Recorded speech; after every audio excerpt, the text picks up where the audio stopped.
అయిపోతాను. అక్కడ ఆయన వ్యూహ వైఫల్యం ఉంది. ఎందుకంటే జగన్ ఓటర్ పొరపాటును కూడా ఇతని వైపుకి రారు. ఎస్సీ ఎస్టీ మైనార్టీలు వాళ్ళకి ఆ కులం అనేది కాదు అక్కడ బేసిక్. రెడ్డి గాని సమస్య ఏంటంటే వాళ్ళు జగన్ ని ప్రేమించేవాడు పవన్ ని సచ్చినా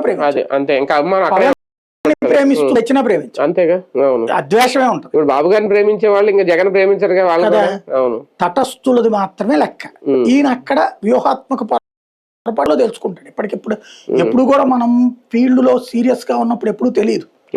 మనలాంటి వాళ్ళని చెప్పినా అర్థం చేసుకోరు. వాళ్ళు వ్యూహంలో విఫలం అవుతారు అన్నటువంటిది ఓడిపోయిన రోజును తెలుసుకుని మీద అప్పుడు వినుంటే బాగుండదు. నేను చాలా మంది నాయకులతో విన్నా. ఇప్పుడు వైసీపీ వాళ్ళు కూడా మీరు ఆ రోజు చేసిన వీడియోలు చూసాను, మేము మారితే బాగుండేదండి, మా జగన్ గారికి అది ఎవరైనా చెప్తే బాగుండేదండి అని చెప్తున్నారు.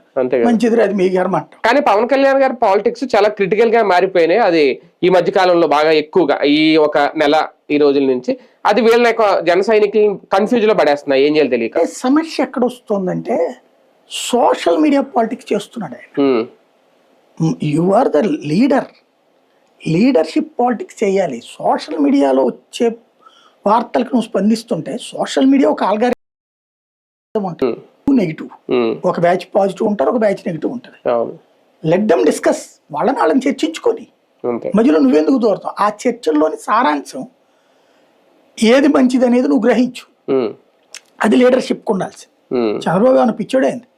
నేను బాబు చూస్తా చాలాసార్లు, బాబుది, లోకేష్ది, వీళ్ళది, పవన్ కళ్యాణ్ వీళ్ళ స్టేట్మెంట్లు ఏయో వేస్తారు కదా, వీళ్ళు చేసాం ఇచ్చేసాం కింద బా సార్ మీరు దేవుడు సార్, మీరు దేవుడు సార్ అని పవన్ కళ్యాణ్ దానికి వస్తాయి. మీరు అసలు ప్రపంచానికి మీరే దేవుడు సార్ అని. చంద్రబాబు నాయుడు దాని కింద అయితే 100కి 70% బూతులే వస్తాయి. నువ్వు దాంతోపాటు రిక్వెస్ట్లు వస్తాయి. సార్ మీరు మాకు జీతాలు ఇవ్వట్లేదు సార్, టైంకి మమ్మల్ని పర్మనెంట్ చేయండి సార్, అట్లాగే మీ నీలాంటోడు ఇట్లా అబద్ధాలు చెప్తాడు, ఇట్లాంటివి 100 ఉంటాయి. దానికి ఏమైనా బాబు గారు ఆగిపోతున్నారా స్పందించడం మానేసి? నిన్న అదేదో